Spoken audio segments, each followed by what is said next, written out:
The specific work the group is developing on nature positive. IMEC's nature positive working group has established an informal group of experts and practitioners to explore what nature positive means, how it differs from net positive or net gain, and how business can incorporate nature positive impact or net gain into and across their global operations and activities. So with that, I will give the floor to Fabian, who will continue introducing the event and the participants for this webinar. Welcome, all of you. Thank you, Angela. And thank you, Stacy, for running the slides. Welcome, everyone. I'm going to quickly introduce this thematic group on impact mitigation and ecological compensation. I'm taking over the introduction that was initially planned by Martine Maron from the University of Queensland that you can see in the pictures on the top left. She's the chair of this thematic group, but unfortunately is currently not able to connect due to power outage problems in South Africa, where she is at the moment. And next to her in that set of pictures is Amrei van Haze from the Wildlife Conservation Society, who, and this is really unfortunate, is also in South Africa with the same problem. So I'm very happy to be the presenter of last resort here as co-chair of this thematic group.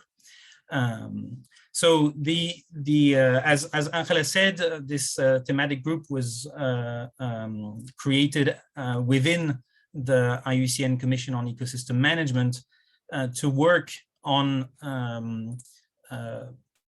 developing and promoting best practice in using the mitigation hierarchy for biodiversity, for ecosystems, and ensuring that the way this is done is aligned with broader conservation and restoration goals. Maybe next slide. I think that's going to be the agenda. Yeah, so I will do this quick introduction, and then Mark Johnson will move us into the more specific conversation around nature positive. And in particular, you'll be able to see how this concept connects with the work that IMEC, the thematic group, does. Next slide. So I think this is not going to be news to many of the participants here, but of course, we have a considerable challenge in addressing biodiversity loss worldwide. We are on a downward and even accelerating curve of biodiversity loss globally, and there are ongoing conversations at the intergovernmental level, but also within the private sector, civil society, in how to address this. And it's clear that industrial development, infrastructure projects, extractive industries, the kind of habitat conversion and footprint projects that are covered by this are an important contributor to biodiversity loss through direct, indirect, and cumulative impacts. And so it's important that they are part of that conversation and the solution. What's interesting here is that those kinds of projects are eminently controllable with well-identified proponents and players involved. And so this is a good reason to try to address those impacts and make sure that they contribute. One of the main conceptual frameworks that are used to do that is what is widely known as the mitigation hierarchy, which promotes a net outcome whereby impacts on biodiversity are avoided, minimized, restored when possible, and compensated or offset through positive actions elsewhere. And so we're building clearly on this framework in the conversation today. And so we at IMEC want to drive this process forward, make sure that it's applied well, effectively, and that it's aligned with broader conservation and biodiversity goals.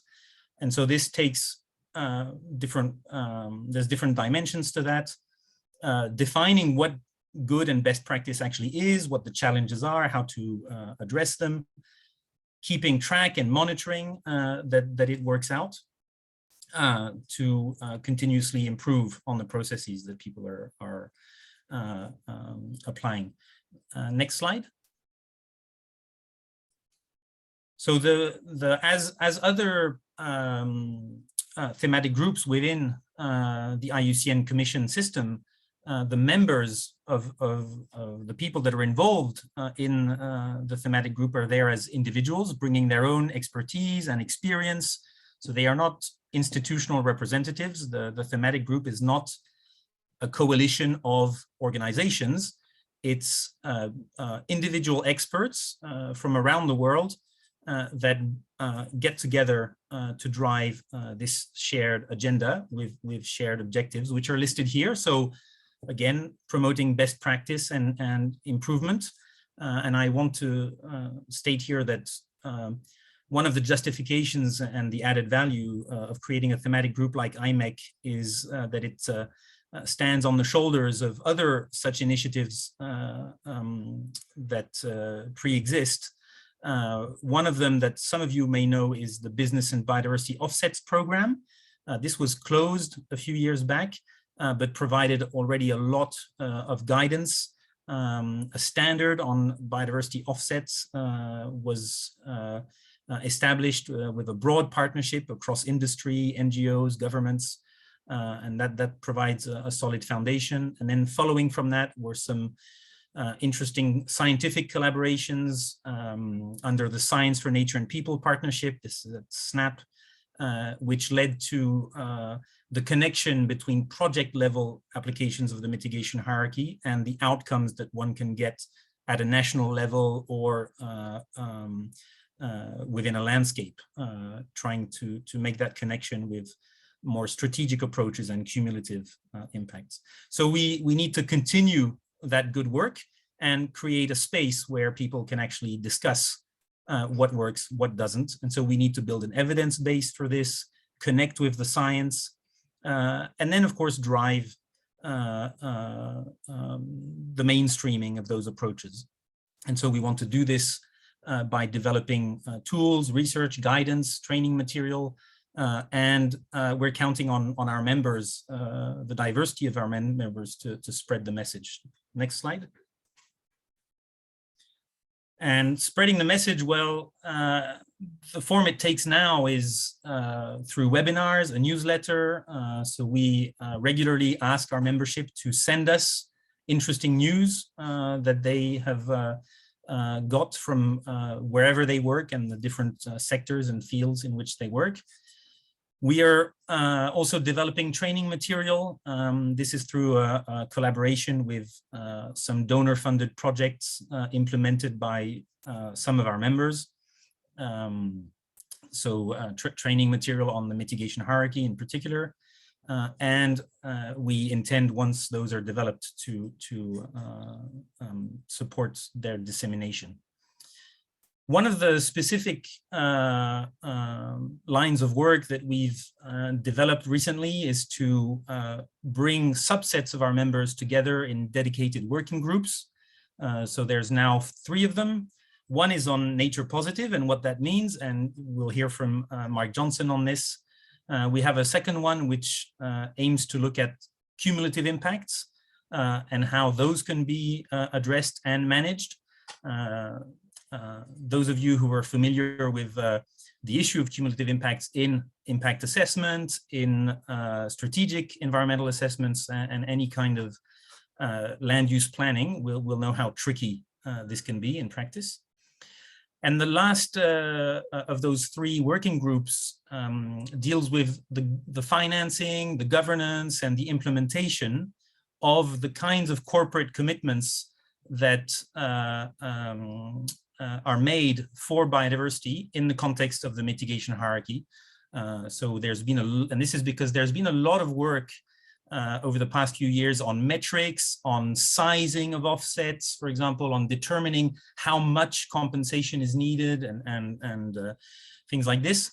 But then you need to implement that in the real world, in actual places where people live, where other interests are at stake, and it costs money. And these are often long-term commitments. And so there's a lot of work that needs to go into designing the systems that can enable the long-term outcomes for biodiversity that are expected from the mitigation hierarchy.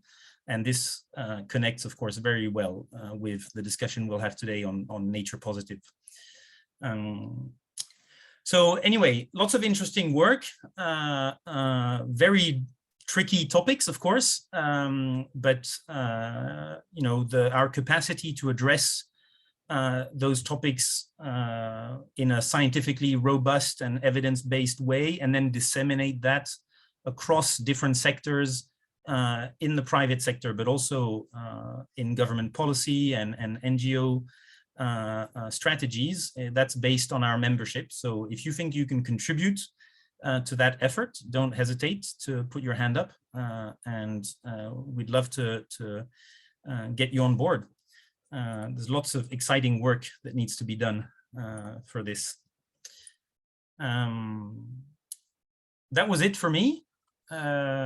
Quick presentation of the thematic group. If you want to know more, there's a website. You can see the link here. And you can ask questions, of course, also in the context of this webinar.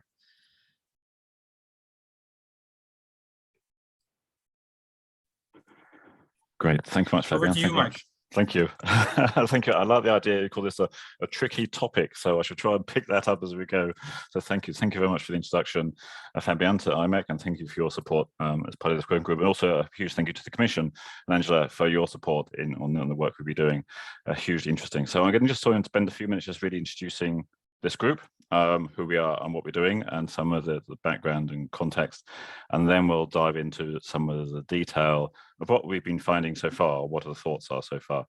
I suppose I want to emphasize just one thing, that this work we're doing on nature positive is work in progress. We're not coming to you with a definitive answer or solution, but we're working through it at a moment. But let me just get into some of the detail about what the group actually is. So Stacey, if you could go on to the next slide. Thank you. So first of all, the group. We formed this group. Actually, it came from the IUCN World Conservation Congress last year. A group of us got together because we were hearing a lot of discussions around nature positive. It become the buzzword, if you like, at the Congress, but of course a lot of questions about what is nature positive, what does it mean, what are the implications, how does it relate to the other concepts and ideas at the moment. So we set up this group as highlighted by individuals from academia, businesses and NGOs. We have about 70 odd members at the moment, and basically it's there as an established group for practitioners across all sectors, disciplines, backgrounds, firstly to share experiences in this space. You know, what are people doing around nature positive, net positive impact, biodiversity net gain, to share lessons learned over the last couple of years in terms of applying these different concepts in practice. And then we want to provide group to provide sort of clarity and explanation on some of the fundamentals of these nature related terms. Particularly around nature positive, how does nature positive relate to net loss or net positive impact? What's the relationship between them? And provide that bit of clarity between them. And we'll come on to that in a second. And the outcome from the first group, or this focus area at the moment, will be a white paper. Really sort of trying to clarify some of those, what is nature positive, the definitions, the principles, and what does this actually mean for businesses or practitioners trying to implement nature positive. And again, we go into a bit more detail about that in a second. So we go on to the next slide, Stacey. Thank you. These are just some of the definitions which are out there already about nature positive. I won't go into detail. Obviously, probably the most familiar one is the global goal for nature and nature positive by 2030. Most people will be probably very familiar with that, but there are other definitions out there as well. I won't go through them all here, but they all have quite similar nuances. They talk about obviously halting the loss of biodiversity or reversing the decline in biodiversity. Some of them include a date, like the 2030 or the 2050 baselines, but essentially saying something very similar. Nature positive describes halting and reversing the current trends in biodiversity loss for the benefits of human and planetary well-being, for example, is one of the definitions there. But there are numerous different definitions out there with their slightly different nuances, but there's no sort of definitive definition at the moment.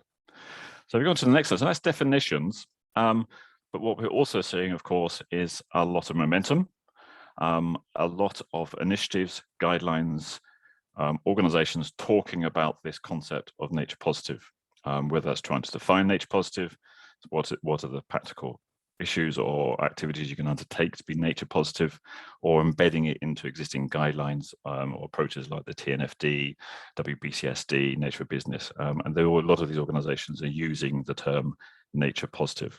But again, it comes back to, well, what do we actually mean by that? And what are the issues or risks associated with nature positive? And this is what we're trying to do within this working group. So we go onto the last slide. Well, obviously, I'm coming from a business perspective, coming from the private sector, where we're hearing a lot about nature positive. And some of the core questions which we're trying to address, well, can a business be nature positive? And if so, what does that actually mean in practice? How does nature positive relate to net positive impact or site versus corporate activity in this space? So there's lots of questions which we're trying to address within the working group.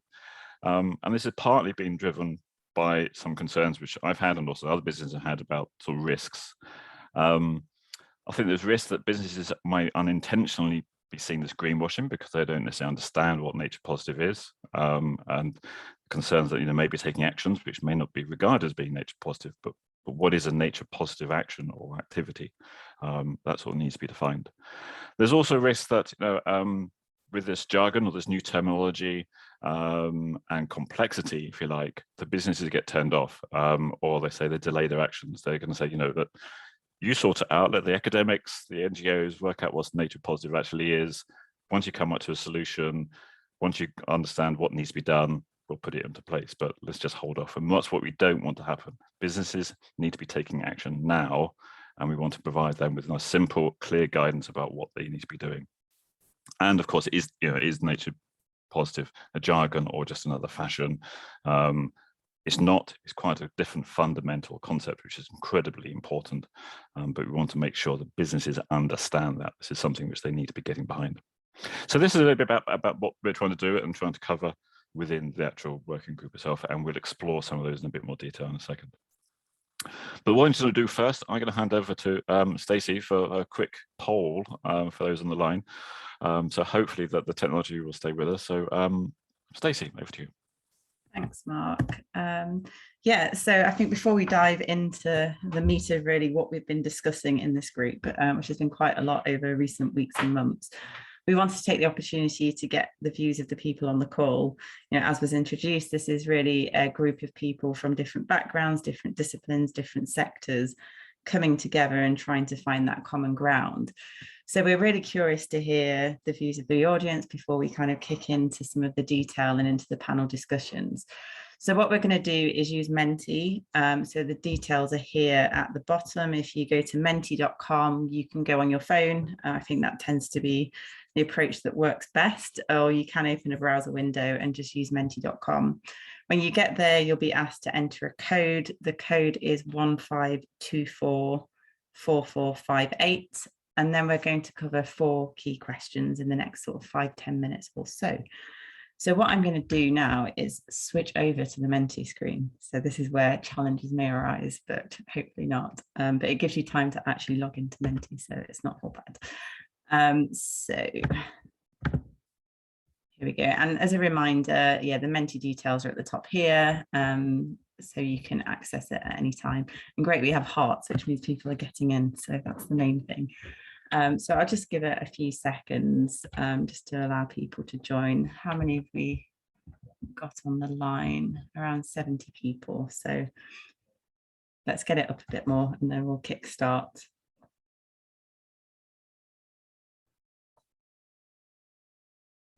I'm going to wait till like 30 and then get going.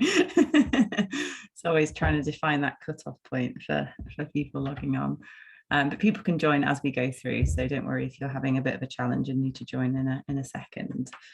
But essentially, our first question really is just finding out a bit more about where you're from. So which group do you represent? Are you business, NGO, academia, government, consultancy? Just gives us an idea of the spread of people we have on the call today. Lots from business, which is great, particularly given the topics we're discussing.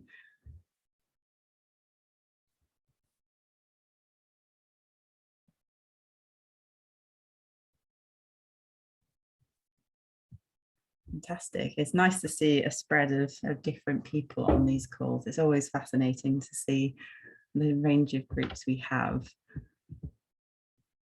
So we've had around 46 respond. So I'm going to leave that there. Hopefully you can now all see the second question. It's always a bit of a shot in the dark with these and hopeful. But from, I guess, getting into the kind of nitty gritty now, when we're asking this question, we're thinking about this kind of global societal perspective. So when we're thinking about nature positive in that kind of big sense of what that means for us globally, would you term it a goal or an approach? It's quite interesting. We're getting an interesting balance here coming through. A 50-50 split, which is not surprising because I think this is probably where we're landing on it within our discussions as well. But yeah, definitely interesting to see that we've got a bit of a sway towards goal, but still quite a few of you seeing it as an approach as well. And in some aspects, it can be both, is some of the discussions we're having, it can be both a goal and an approach. But yeah, fundamentally, this idea of nature positive being a goal, which is then supported by approaches by different stakeholders. So very interesting to see the results there.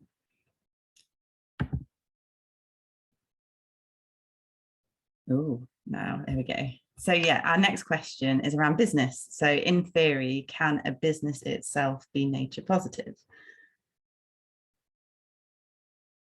And we're also going to give you a chance to add some comments on this as well, because we're really keen to hear feedback. This has been an ongoing debate within our group. But yeah, really encouraging that a number of you think yes, that kind of maybe response catching up, and a smaller number saying no. So very interesting.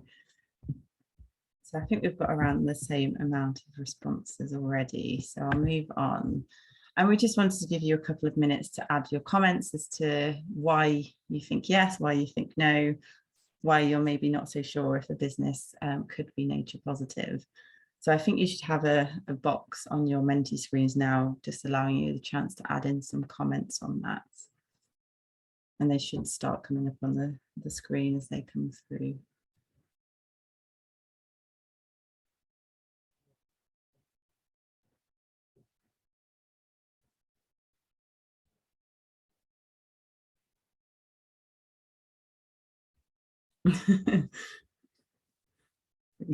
First response.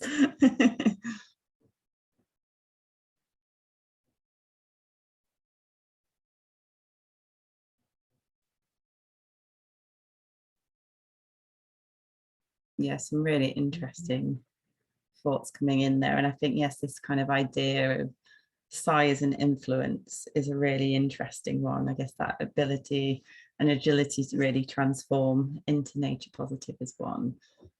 But in essence, yeah, it's what is it business can do to engage in that? What does it actually mean in practice for a business to be nature positive, and how can they have those kind of tools that are needed to evidence that and demonstrate that? So some really interesting comments coming through here.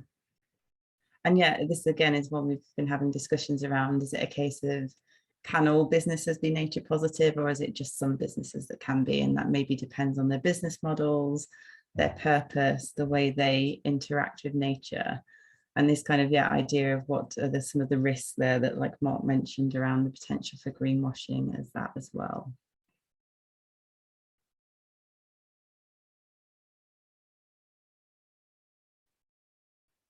And then, yeah, a question and comment there, bringing it back around to that kind of Supply chain piece, again, are people prepared and ready to pay for this idea of nature positive products? So trying to think about it in that bigger mindset and not just within the business itself, but in that broader context they operate in. This is really interesting, and hopefully we can get into more of these discussions as well as we get into our panel. So what I'm going to do is move on to the next question now. Yeah, we've got some really interesting comments coming through. I would like to sit and read them, but we don't have the time. And then one of the other topics we've been discussing within the group, so it's slightly different from nature positive itself, but when we're thinking about these terms of net positive impact and biodiversity net gain, are they two different concepts, or are they essentially the same thing? So are they achieving the same thing, but just by different names? So yeah, really curious to see the feedback that we get for this one as well. We had different writing to the fore, and now the same thing is has come forward. Again, this is one that's had a bit of a split within our group as well. So definitely interesting to compare the results that are coming through here in terms of the discussions that we've been having as well.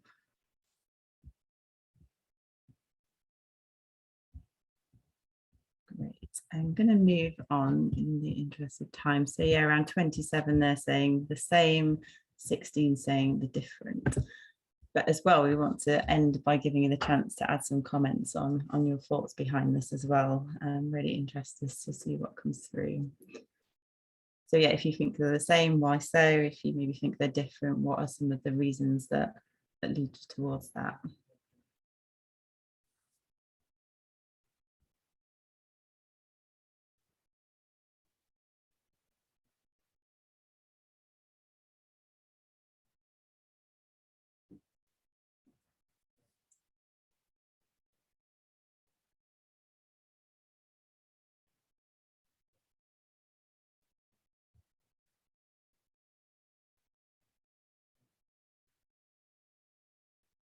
Yeah, so a couple saying, yeah, if they're the same thing, different names. Others saying if they are different, we need to define why and how, just so then it's easier to engage.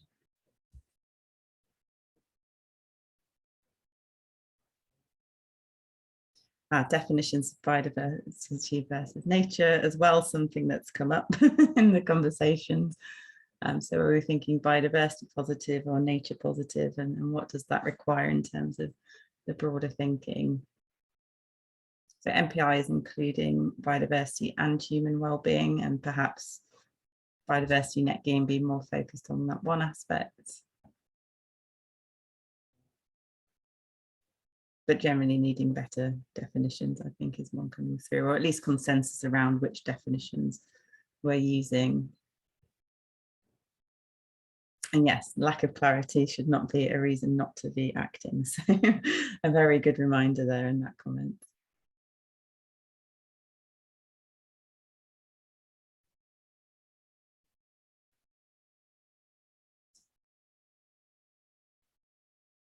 Great. Well, what I'm going to do is just leave that question running in the background so we can collect more views.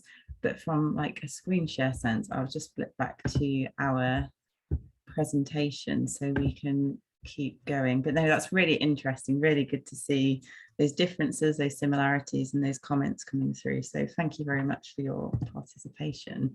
And now you get to see what came through in the survey that we did earlier this year. So I'll hand over to Camille for our next section.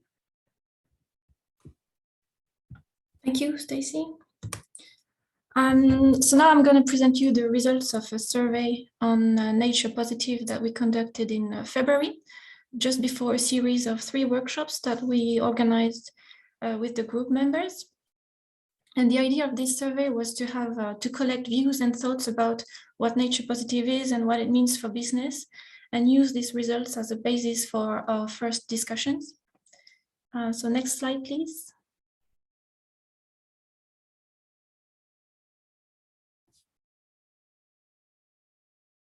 Yes, so we received 87 responses to that survey from all horizons. So as you can see, we had mostly business participants, but also participants from NGOs, governments, academia, and others. And we also asked participants about their role in their organization. And basically, they all work on biodiversity or closely related topics. So they knew what we were talking about in this survey. Next slide, please.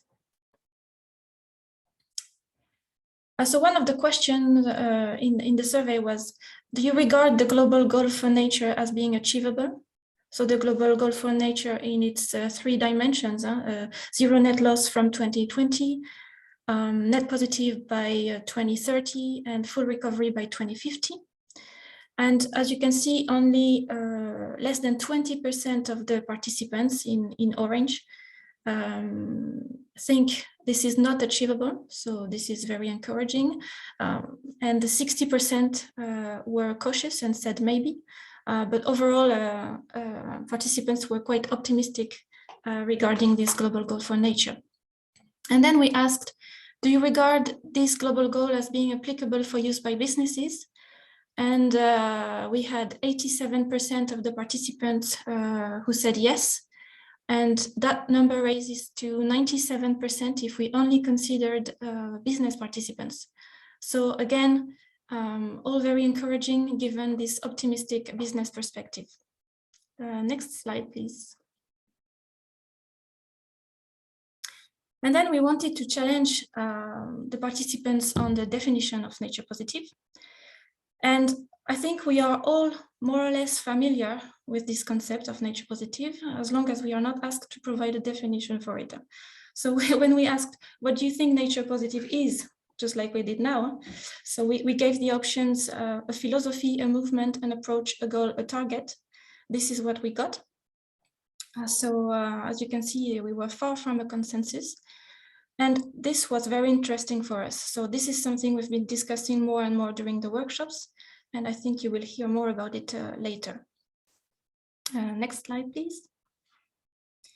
And more specifically on the definition of nature positive, most participants agreed that it should contain elements related to the halting and reversing of the current loss of biodiversity. But when it comes to asking them if they think this definition can be used by businesses, the point was raised for some participants that maybe this definition was too vague, incomplete, or too ambitious. And there was also a comment that said that maybe it should not only be about biodiversity, but again, this is something that we will talk about later in this webinar. And next slide, please. This is the final one. We also we were interested in knowing if they believe there is a difference between biodiversity net gain and net positive impact. And by the time of the survey in February, it was evenly split between yes and no.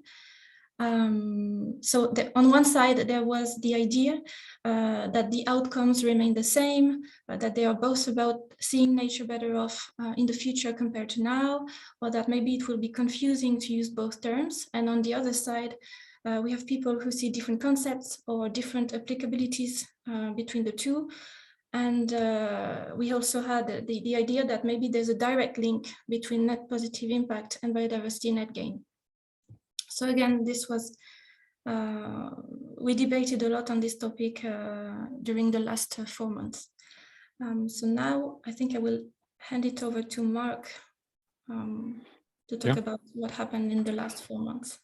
Great, thanks so much, Camille. Thank you, Stacey, for that bang-on context. And I think you can still soon quite see some of the challenges and understanding of these different concepts. And this is what we're trying to do within the group, is to bring this together.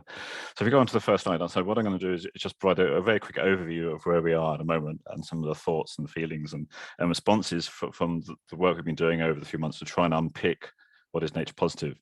So what we've been doing is we've had several interactive very active discussions on workshops over the last few months to really unpick all these key questions, concepts, ideas. And what we are doing now and the process of is actually bringing all this information together into the white paper. So we've been doing this over the last few months. And these are some of the areas we've been looking at. What's the link between these different concepts? What are the definitions? There's a typology, and trying to build a bit of a conceptual model around what nature positive actually is. And that will all be presented within the white paper.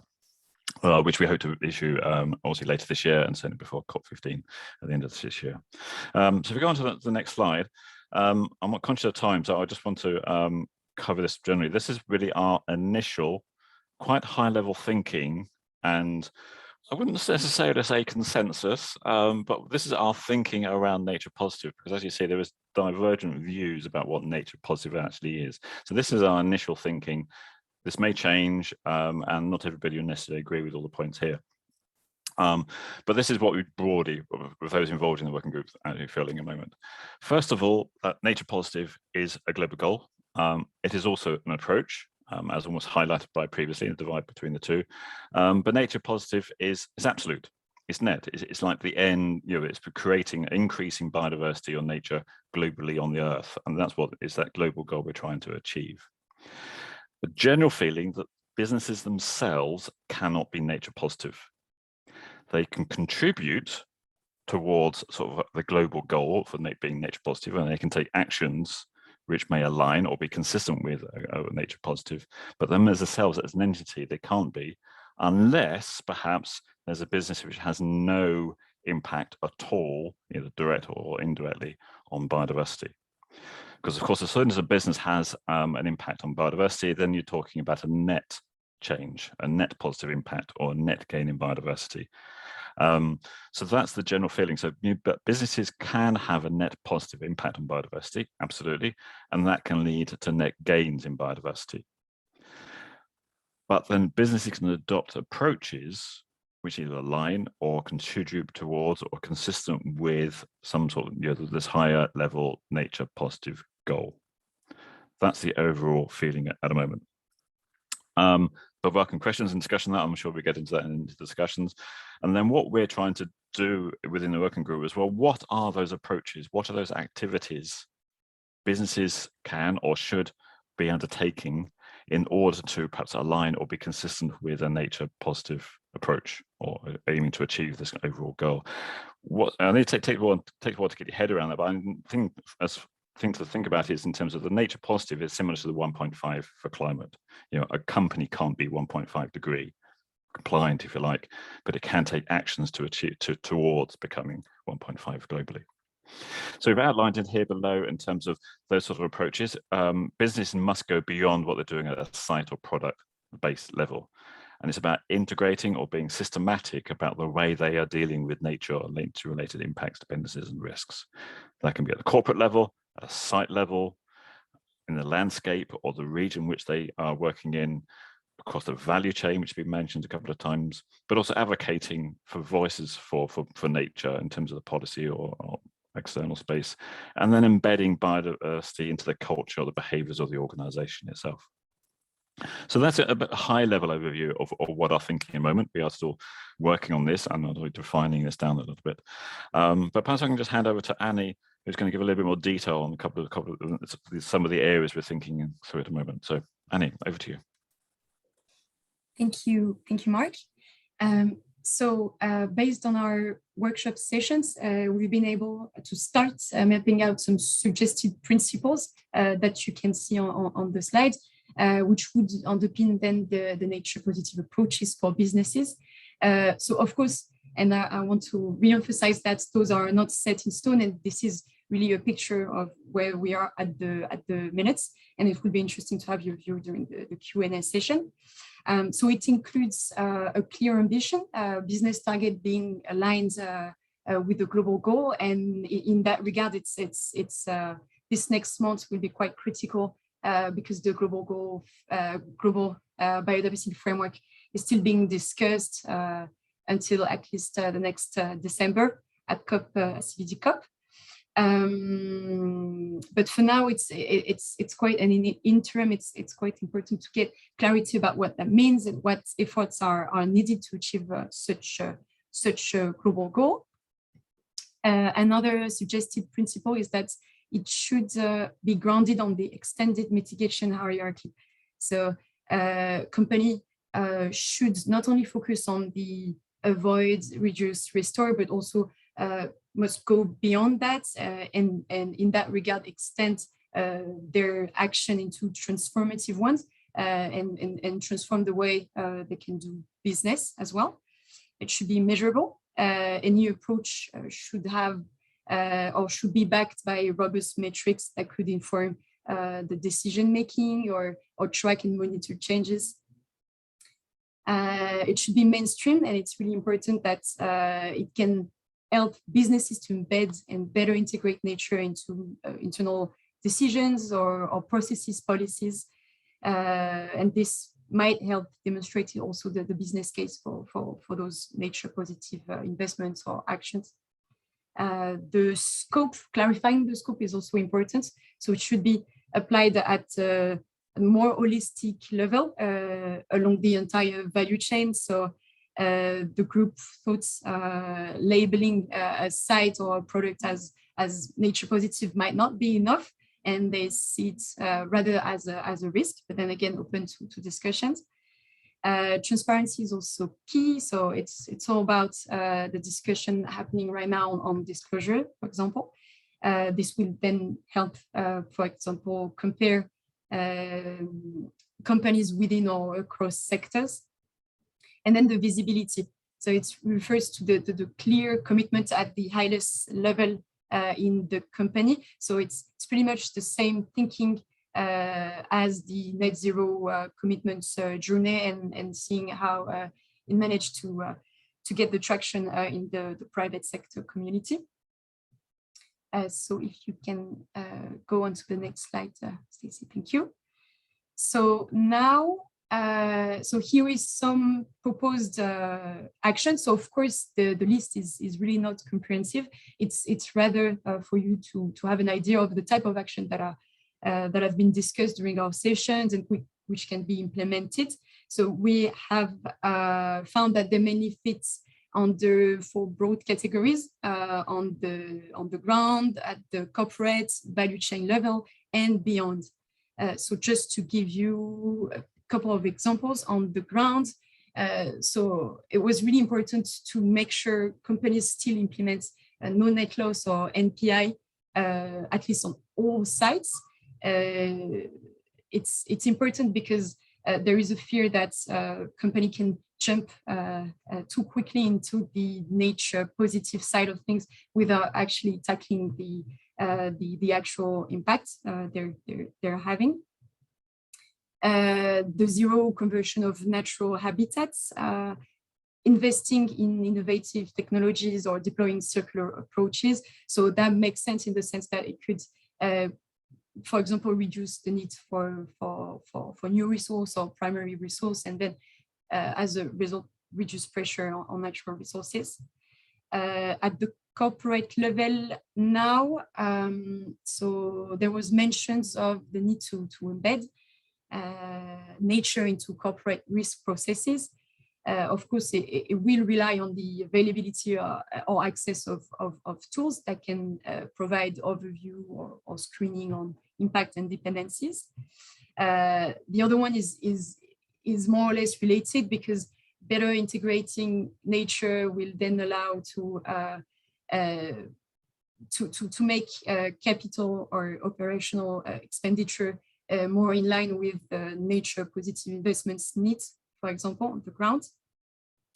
Then the board level engagement. So it goes again on what we said earlier on the needs really to push this at the very high level, and for that it needs to be very clear and understood.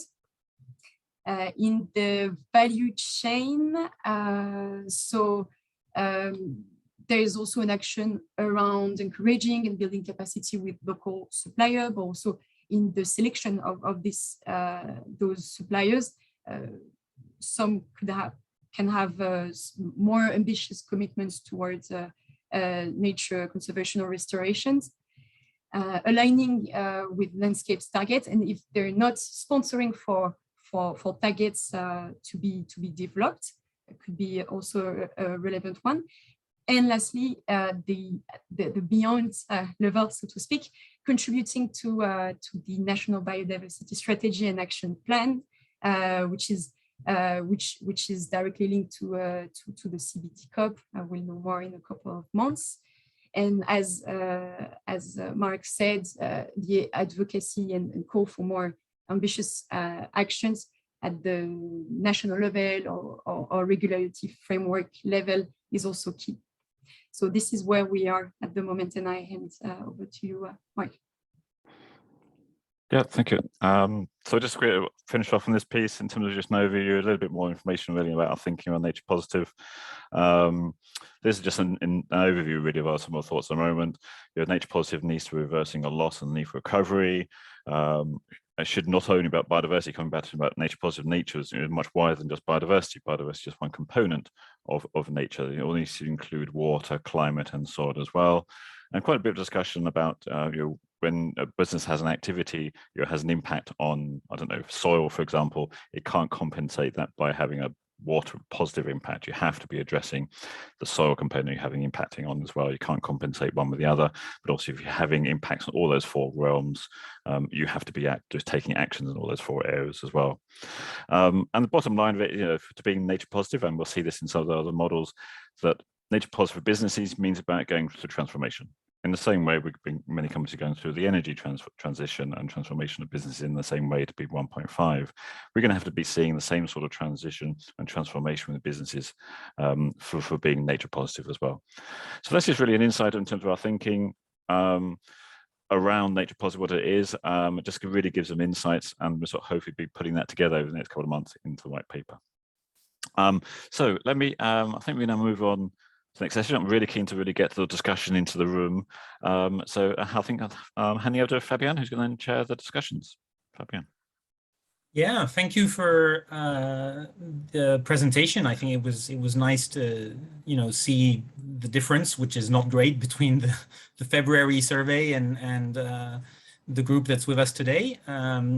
There's been a few comments while those surveys were being conducted today. A few people made some comments on that process and sort of the underlying assumptions that the definitions were stabilized, for example, and so we can maybe go into that for a little bit, and then I think there's some bigger picture questions that have also been raised following the sort of discussion or interpretation of the work to date that you just witnessed, and that's also going to be very interesting.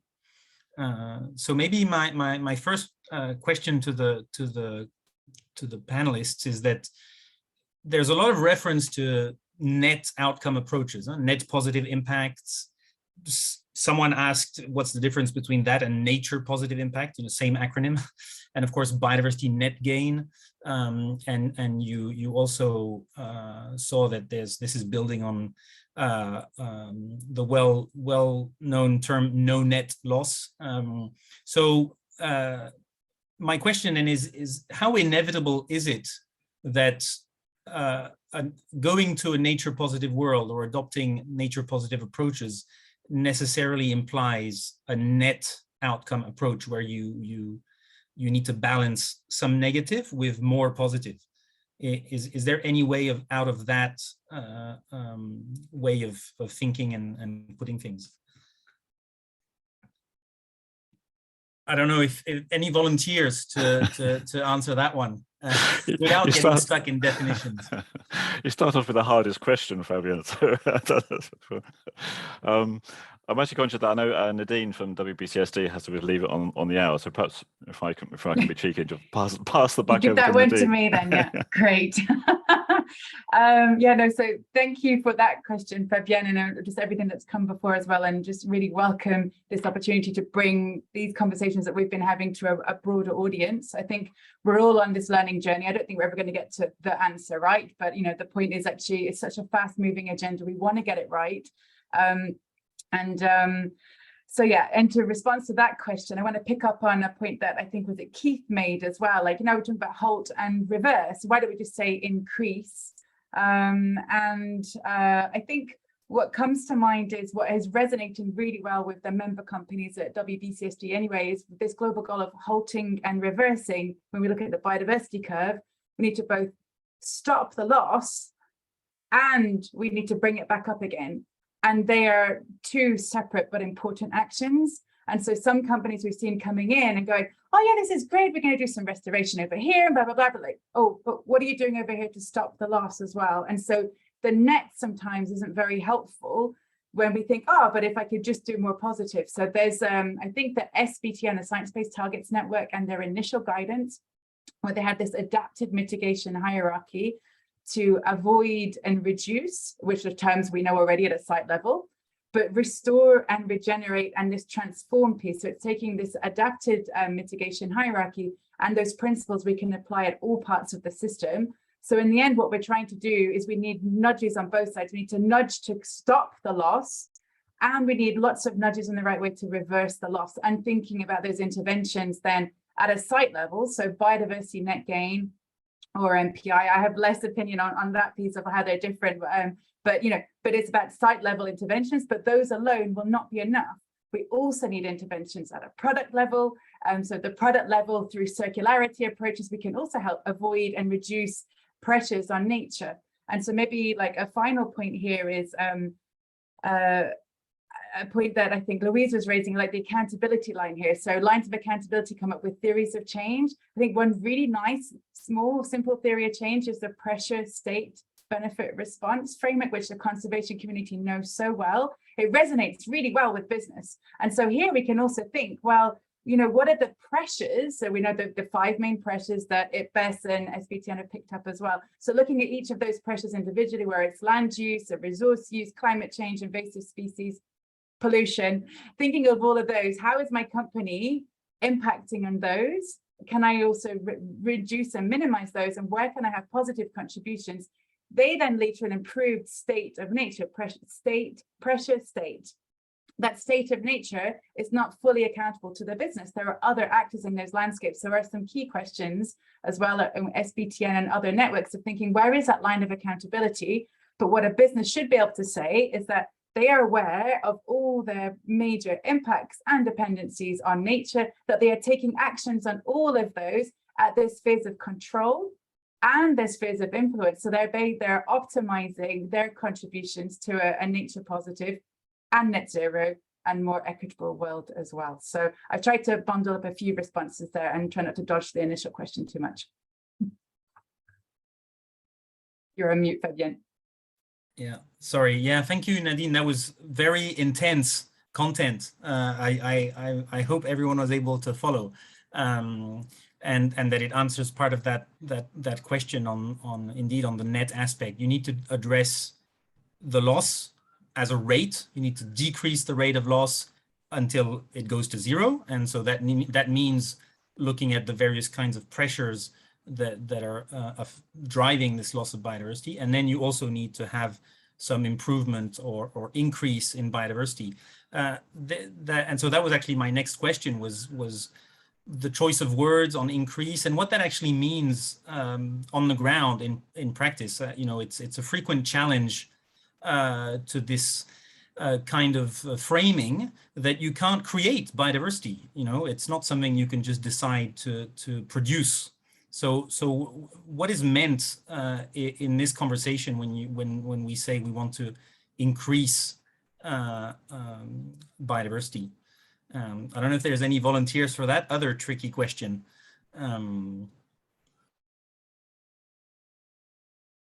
Mark, how do you do it? Yeah, I can ask you. I thought you might come to me. So, yeah, no. First of all, in terms of the fundamentals, as highlighted, really. First of all, just applying the mitigation hierarchy, as highlighted really by Nadine. Avoid and minimize, but also restoration. Restoration is really a key one, or rewilding, if you like, another context in terms of increasing or rehabilitation of existing ecosystems. So that's a way of certainly increasing biodiversity. Yeah, that has to be for businesses' perspective. Also, they're just focusing on the ecosystems or the species which they're impacting on. either directly or indirectly, and helping to restore or improve those species or the ecosystems. The challenge is, and this is why even net positive increase or net biodiversity net gain is quite a challenge, is because you can't look at biodiversity in isolation of a particular impact by a particular company. You have to look at that landscape or the cumulative impact. And that's where the real challenges are on how do you get that increase in that landscape, because you've got numerous different pressures or impacts happening on that biodiversity. And this is where there's a real challenge where businesses themselves can't necessarily all do it alone in that particular landscape. And that's slightly partly, that's where also government, NGOs come into play in terms of the sort of need for collective action. But there are, of course, things businesses can do on individual basis in terms of individual species. And there's numerous examples where businesses have helped to increase local biodiversity, whether it's ecosystems or individual species.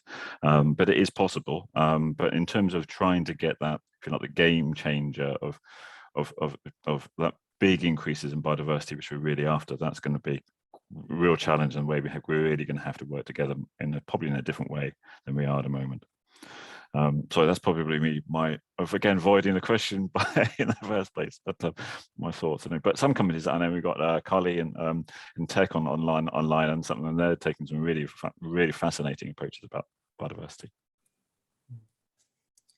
No, there's certainly a lot of good things happening. Bye, Nadine. Thank you so much.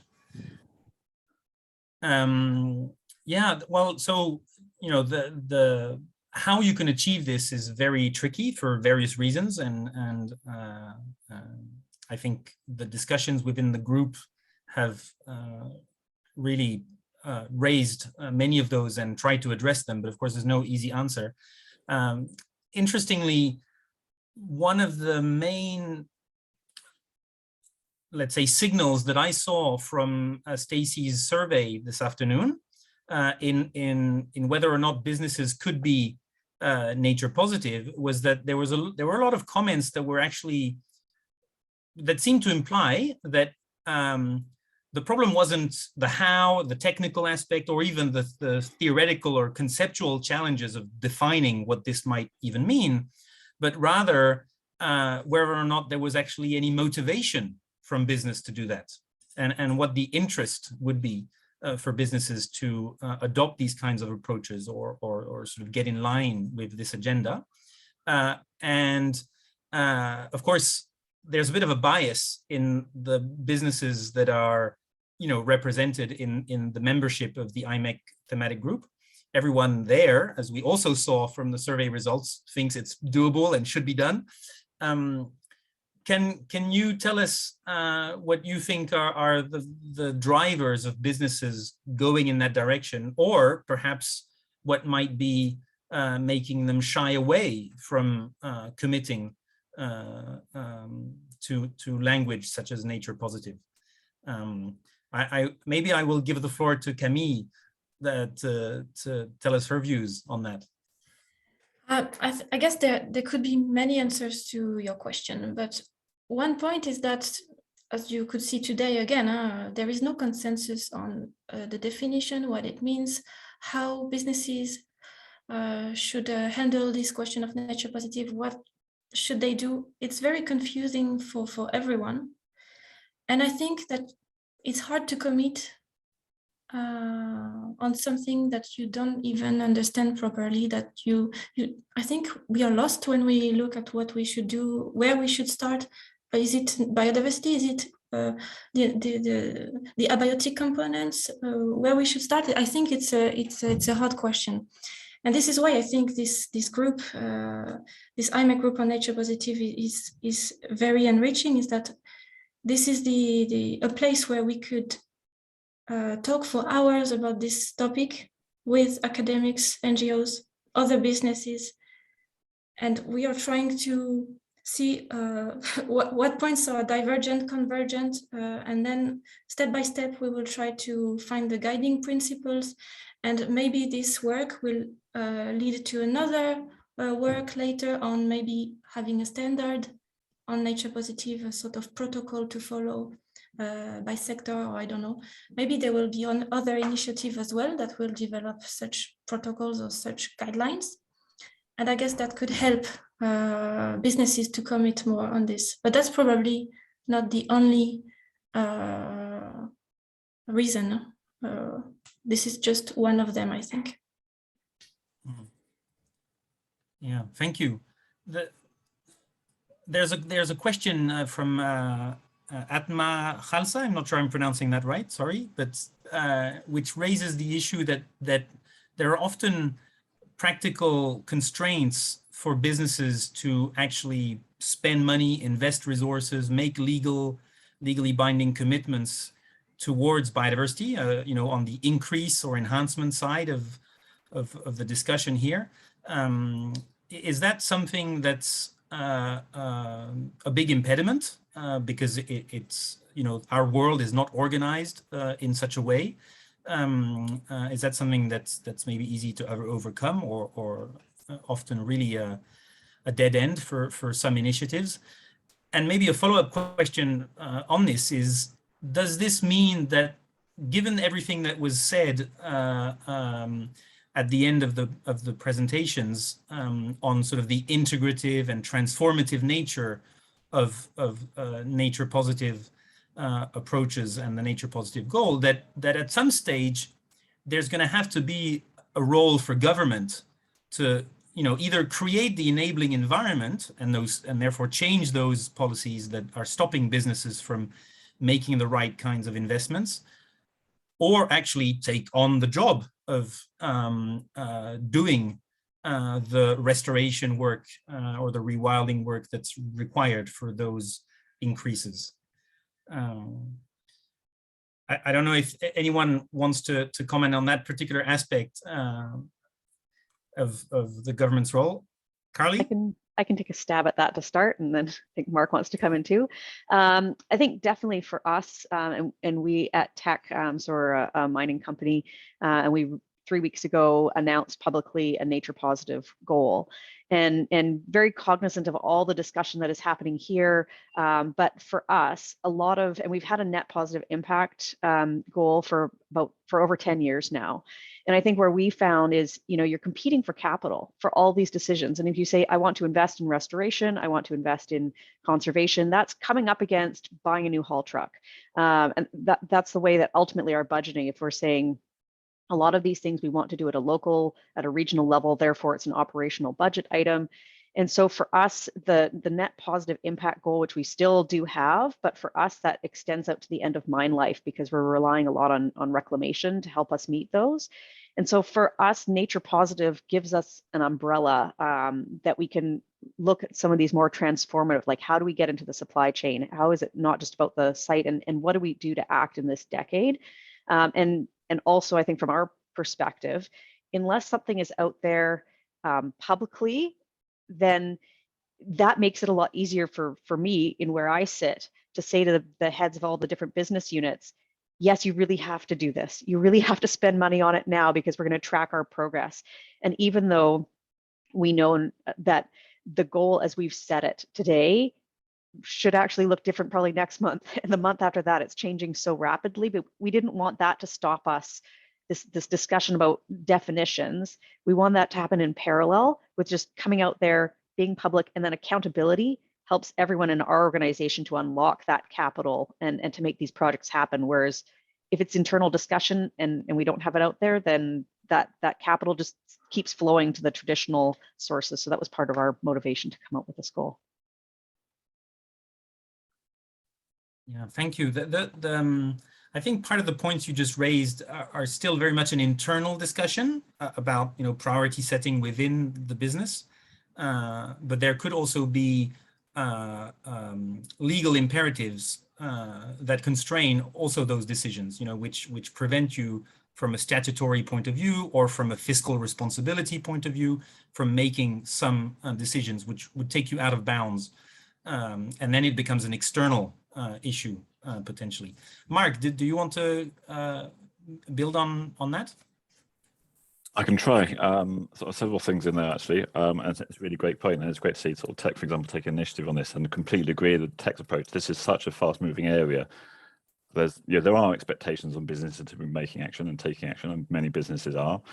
But it's really interesting times at the moment in terms of the way business are responding to that. So first of all, in terms of on governance, yeah, of course, governments need to be putting in or improving incentives for businesses to be taking more action, not just on the reporting and disclosure, but actually implementing and doing action, doing things, if you like.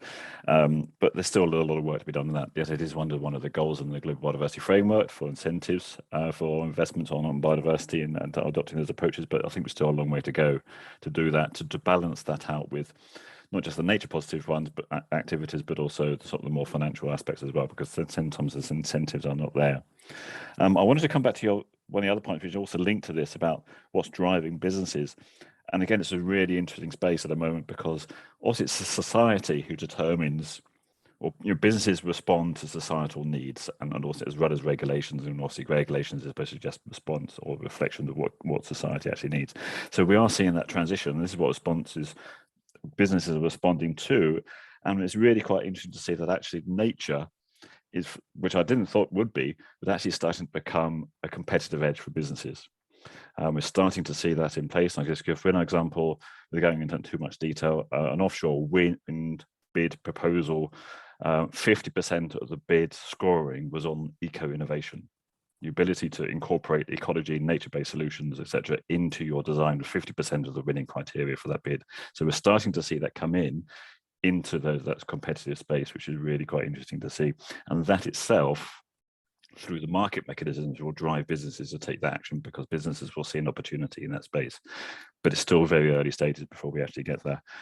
Yes, of course, there's reputational aspects and accountability as well, which drives that, and we're going to see that with the disclosure with the TNFD driving that actions as well, which has been mentioned in the text. So it's a really interesting space going on in businesses at the moment. Yes, it's still very early on, still a lot of businesses, a huge spectrum. Some companies are taking action now, some others are still starting to understand what nature positive is, or what biodiversity is, and then what nature positive is. So it's really interesting to see that change happen. So that's probably me waffling on a little bit about that response to that question. No, but it's a very interesting insights, and actually there were some questions that came in on you referred to nature-based solutions as something that you needed to incorporate in your project design to get a concession, win a bid, and so one of the questions was, what's the intersection there between nature positive and nature-based solutions, and are nature-based solutions part of what needs to happen in a nature positive approach, either on the reversing the loss part or the increasing part. Sure. Are there any views on that? Shall I have a stab at that first, and then I'll hand perhaps over to Stacey, because I know WCMC have done quite a bit of work in nature-based solutions. So I think it's one part.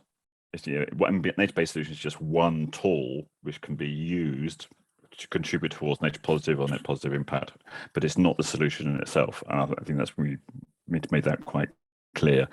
Yeah, there's nature-based. There's actions on climate. There's actions in relation to nature-based solutions and embedding nature-based solutions, and there's just actions on conserving biodiversity, restoring and conserving biodiversity. And from BP, we're keeping those quite separate. We need to be doing things on biodiversity. We need to be doing things about nature-based solutions, which basically combines the climate and the biodiversity piece into engineering. But we mustn't lose sight of the just actions to restore or biodiversity, and then this is just one of those tools which can contribute towards nature positive or net positive. I was going to put Stacey on the hot seat there, because I know WCMC have been doing work on nature-based solutions. No, it's fine. I think it's really interesting. Like Mark says, we've kind of talked about this as this kind of toolbox towards achieving nature positive, and nature-based solutions are a part of that. But just as Mark was talking and as that question came up, I've been thinking about the idea of nature-based solutions, and actually there's probably a lot in terms of the way you approach nature-based solutions that we could take as a guideline for how we think about nature positive. So I think one of the real interesting things about nature-based solutions is how it draws in that thinking of climate, biodiversity, people, and the need to find solutions that combat those societal challenges. And in essence, nature positive is addressing a societal challenge of biodiversity is in decline. We need to do something rapid to address it. And I'm also thinking about, we talk a lot about nature positive, and one of the really important areas of that is this idea of transform. So going beyond business as usual and the way we approach things. But nature-based solutions is also trying to do that as well, right? Is trying to look at what would traditionally be an engineered solution and looking at the way in which we can use nature to address it. So I think some of the principles and the way of approaching it are similar. But yeah, I guess as Mark says, fundamentally, nature positive is much broader, and nature-based solutions can be one action that's taken in order to achieve that. But I think some of those kind of core principles of thinking about how we work with nature and incorporate that into the way we do business, the way we think, the way we address societal challenges is really core to that kind of element of nature positive as well. And just to pick up on one other bit is in the chat, I really like the comment around kind of this is trying to change human behavior to then change nature. And I think this kind of whole behavioral economics, behavioral thinking, this idea of nudging versus transforming is really interesting as part of that. So I'm not going to go on, but I think, Fabian, that might be quite an interesting point to pick up on, because I think, yeah, at its heart, it's the way in which we've used nature as society, as businesses, that has caused the problem. We really need to rethink the way we do that and kind of get to this point where we value nature, but also value business, sustainability, production, resources, and people. So I think, yeah, that's a really interesting point in the chat as well about approaching this through the behavioral lens as well. Yeah, and I think there was a question which actually relates to this,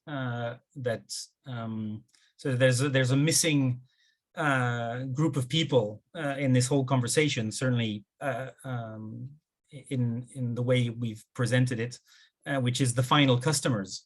Mark, you mentioned society. Stacey, you're referring to societal transformation, so across the board, and getting everyone on board with this new goal, and having the right systems in place to actually incentivize businesses to change their behavior.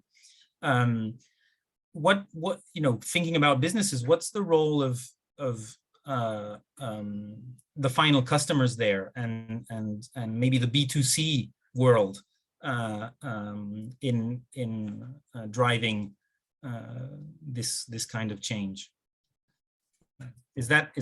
How is this reflected in the thinking?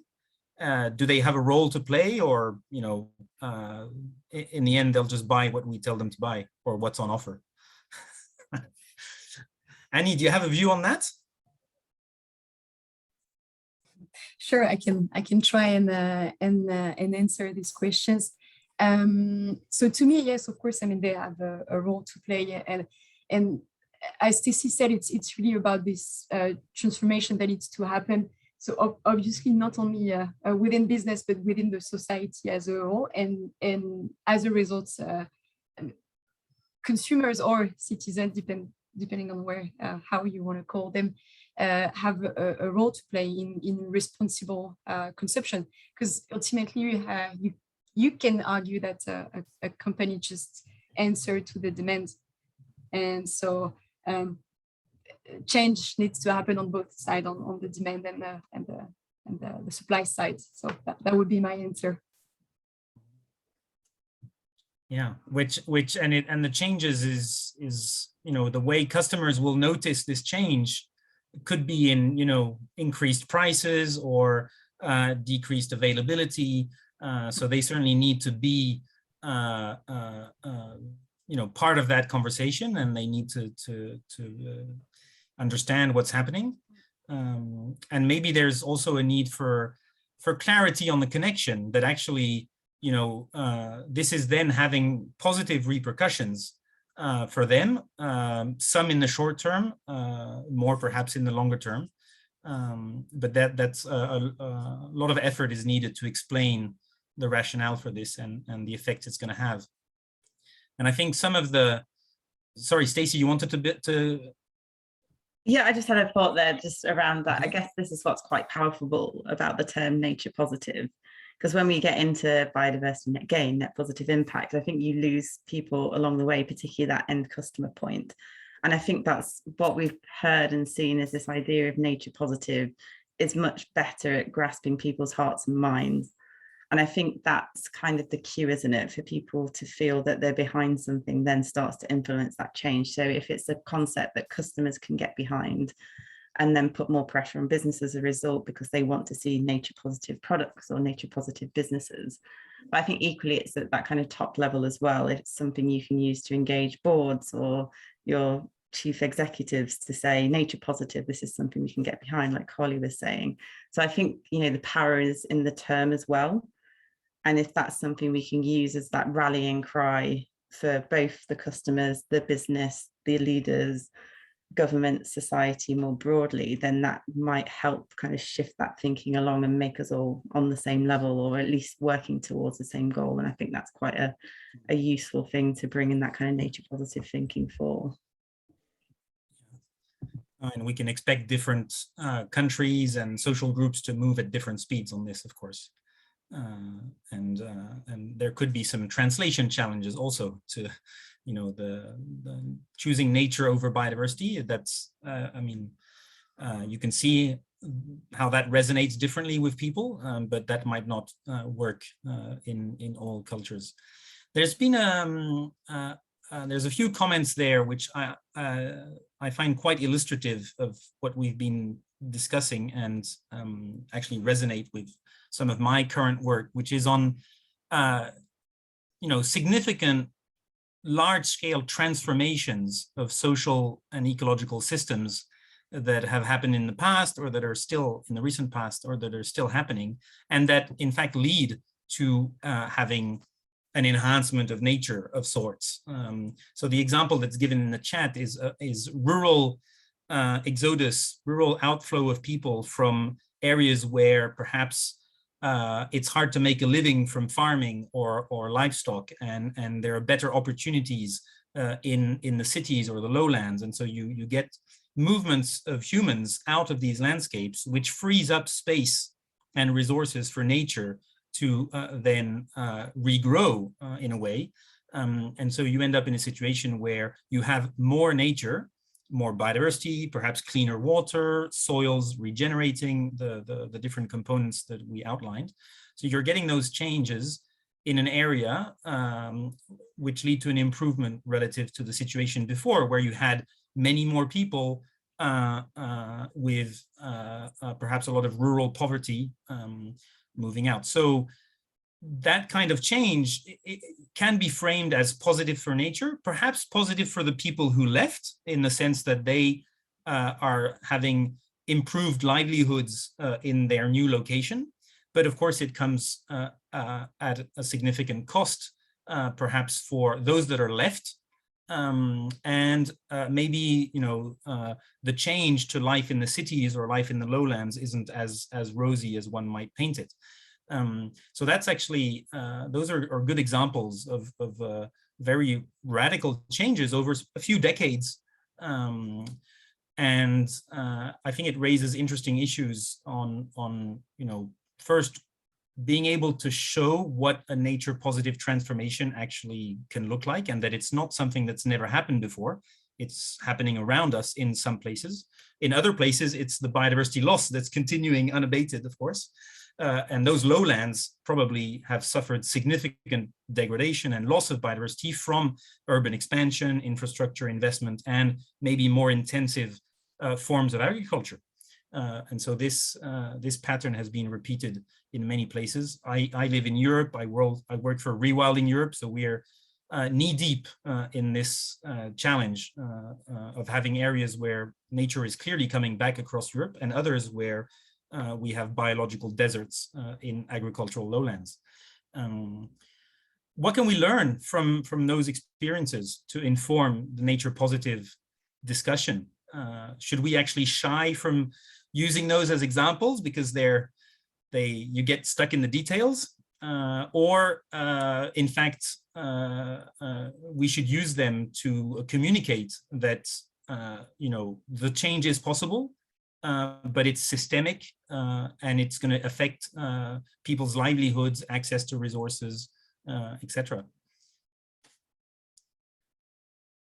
I don't know if this is also a tricky question, huh? But so maybe take it lightly and think about it in terms of maybe the communication aspect, is referring to Nepal or Southern European mountains a good idea when you're trying to explain nature positive? Just a couple of reflections there. Sorry, it's getting quite specific or quite heavy in terms of the thinking behind it. I mean, first of all, initial response, nature positive is there to drive action at a very relatively high level. Now, but there will be circumstances where there has to be trade-offs. If we're talking about nature positive, it doesn't potentially mean there will be social negative impacts, but that's going to be a societal decision on whether what will be acceptable and what isn't acceptable. So I think we always have to realize that. And I know a lot of people talk about being nature positive, socially positive, or community positive, and or financially positive. If there's lots of positives, there has to be a negative in there, because we can't create space, or we can't create energies, if you like, in terms of that. So there's always going to be those trade-offs going on in terms of what we're trying to do. What we do recognize under nature positive, and it's the whole sort of general concept behind this nature positive, is just we have to change. We have to be doing more actions. We can't continue as we are, because if we continue to go down the existing path, we're going to be eroding nature, we're going to be eroding society and sustainable livelihood. So we can't continue as we are, and this is a key driver behind it. But there are always going to be those sort of examples, Fabian, where I think you're going to have there's going to be this trade-off. There's always going to be some losers, whether it's biodiversity or whether it's society, local communities, or financial. It's just getting that balance right, which is going to be really tricky. Unfortunately, don't have the solution yet of how we do that. But this is why we have to work together, governments, NGOs, businesses, to make that happen in the right sort of landscape. So yeah, great questions. Probably more questions than answers, but we're working it. Yes. Annie, do you have any thoughts about that? Putting you on the spot. Yeah, no, I mean, I generally agree with what Mark just said, and I think it's really so it needs to drive the action, but it's also a process and a way for, let's say, a company to actually measure, reduce the rates of negative and then foster positive action. So I think it's more the way I see it from a business perspective. But it's true that it's actually a good point, and we will need to tackle this type of questions. Now, what I'm taking from this is I think two things. One is that you can't do nature positive without working with the people that are going to be affected by that. So this is, of course, true, within a corporation, for example, within a supply chain or value or value chain, but also in the concrete landscapes where those changes end up being materialized. There's people living there, and we all depend on nature more or less directly, so it's going to affect them. They need to be part of that conversation, and it's going to be an ongoing conversation. It's never going to be, those kinds of changes are never going to be things that are sort of resolved once and for all. So nature positive is of course, I mean, we discussed how it was, a global societal goal, and we're starting on a baseline for that.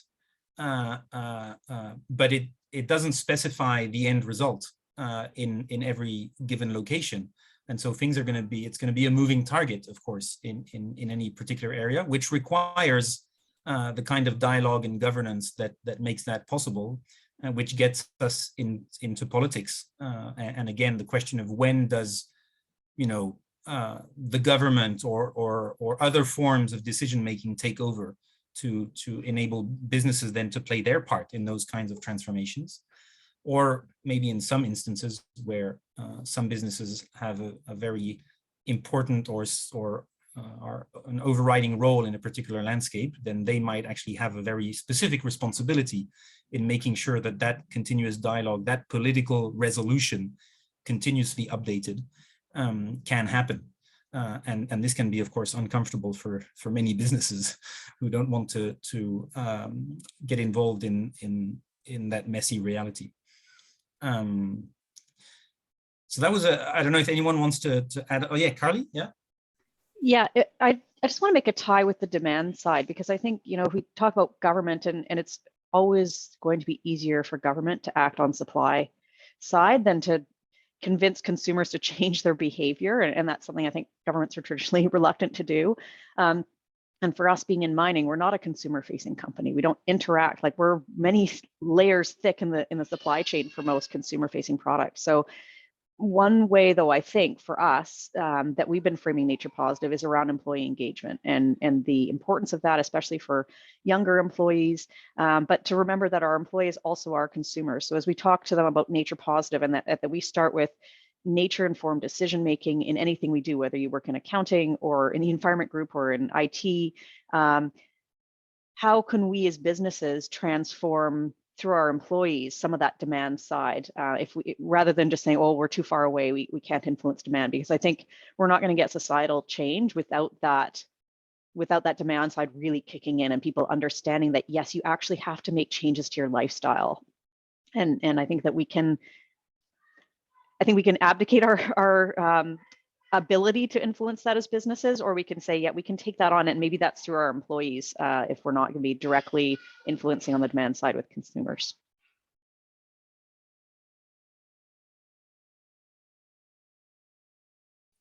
It's interesting that I'm not sure anyone has mentioned this before today, that one of the drivers for businesses to adopt these kinds of approaches is actually coming from their staff, and sometimes that becomes a concern. To hire the best people, you need to show that you're making an effort in that direction. All right, we have 2 minutes left. There's a question on which I'm not sure we have time to address, on whether or not nature positive is compatible with economic growth. Maybe, and I'm looking at the panel to see if anyone is suddenly turning their camera off.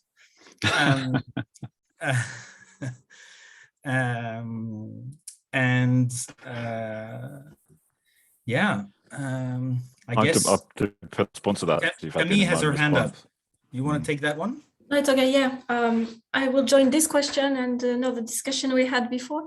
That made me think about something, is the role of the place of nature positive into sustainability. So this is something we discussed in the group, how it fits into sustainability.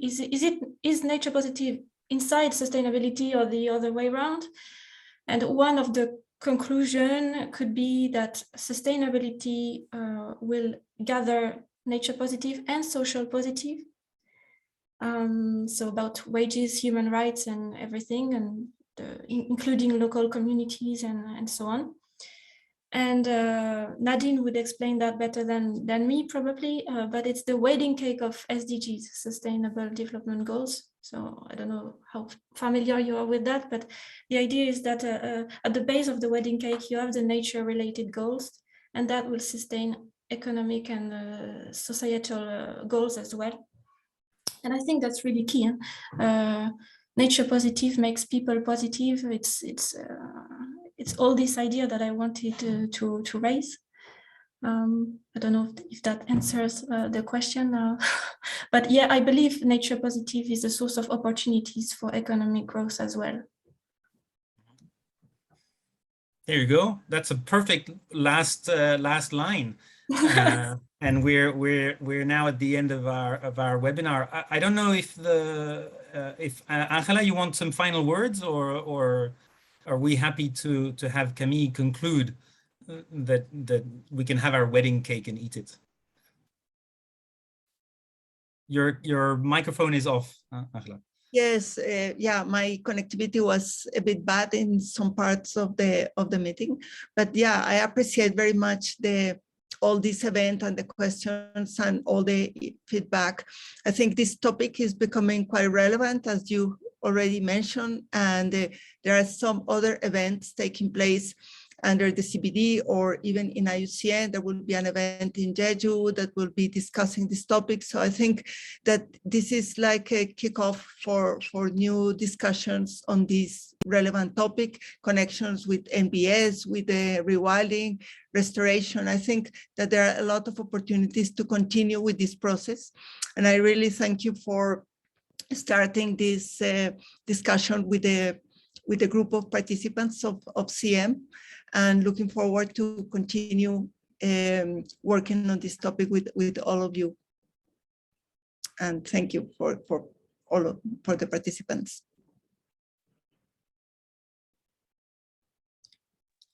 So that's the end. Thank you to the panel. Thank you to the participants. And I'm not quite sure what happens now. I guess Mariana is going to shut us down somehow. Yeah. Bye. Thank you. Bye-bye. Yeah, thank you very much. everyone. And just a reminder, if you want to rewatch the webinar, if you want to share it with anyone, it's going to be on the CEM YouTube channel. So thank you everyone for joining, and we will see you next month with our next CEM dialogue. And thank you to all the panelists. It was really interesting. I really enjoyed it. Thank you. Thank you. Bye. Bye. Bye-bye.